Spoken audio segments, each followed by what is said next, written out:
What if pag sinabi kong ako... Ay, teka lang. Tama na, chikahan. Tumatawag na si Mami. Hinahanap na ako nito. Late na din kasi. Una na ako, Bansot. Ano sabi mo? Sinagot niya yung tawag niya sa mom niya. Sabay umalis siya sa harapan ko. Sayang. Gusto ko na sana sabihin na ako si Jay eh. Wrong timing naman mami niya. Pero wait. Ano yung tinawag niya sa akin? Tama ba narinig ko na tinawag niya akong Bansot? Medyo kinilig ako dun kasi may nickname na siya sa akin. Pero sa sinabi niya, nagka-confidence ako kahit papaano mami na ako yung boyfriend niya. Siguro, tatimingan ko na lang kung kailan yung magandang chance na umamin sa kanya. Uy, Jay. Ano, basta school? Eto, goods lang.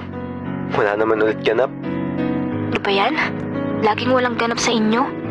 Lumipat ka na lang kasi dito sa school ko para classmate tayo. Bakit? Ano ba pinagkaiba nun kapag classmate kita? Eh di lagi tayo gagala after uwian. Tapos tulungan din tayo sa schoolworks. Ay, kung pwede lang ako lumipat dyan sa school mo eh. Ko kasi? Bakit kasi ang layo mo? Oo nga eh. Ang layo ko. By the way, ikaw, kamusta ka sa school? Ayun. Kanina naiwan ko yung wallet ko sa kantin. Ha? Oh, nakuha mo naman ulit. Oo, may nagpalit naman sa akin. Ay sino? Yung lalaki na classmate ko, nakita na daw kasi sa ilalim ng lamesa kaya binalik niya sa akin. Buti na lang. May reward ka naman sa kanya. Dapat nga wala eh. Bigla na lang humirit ng pagkain. Okay lang yun. Kesa naman mawala yung wallet mo, diba? Paano na lang kung di niya binalik yun? Kaya nga, nilibre ko na lang siya ng kwek-kwek since yun yung request niya.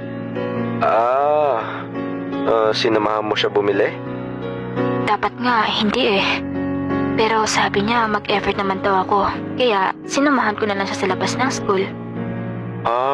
Okay. Pero wag ka mag-alala. After ko siya bilihan, umuwi din kagad ako. Okay lang naman yun. Nag-express ka lang naman ng gratitude. Napatake out tuloy ako ng kwek-kwek. But, kumakain ka ba ng street foods? Hindi din. Pero pinatay niya ako kahit isa lang daw. Tas tinikman ko, masarap naman pala siya. May pinag-usapan man lang ba kayo habang kumakain? Actually, meron. About din yun sa'yo. Ha? About sa akin? Oo. Tinanong ko siya kung ano pakiramdam bilang lalaki. Paanong lalaki? I mean, meron din kasing GF yung taong yun.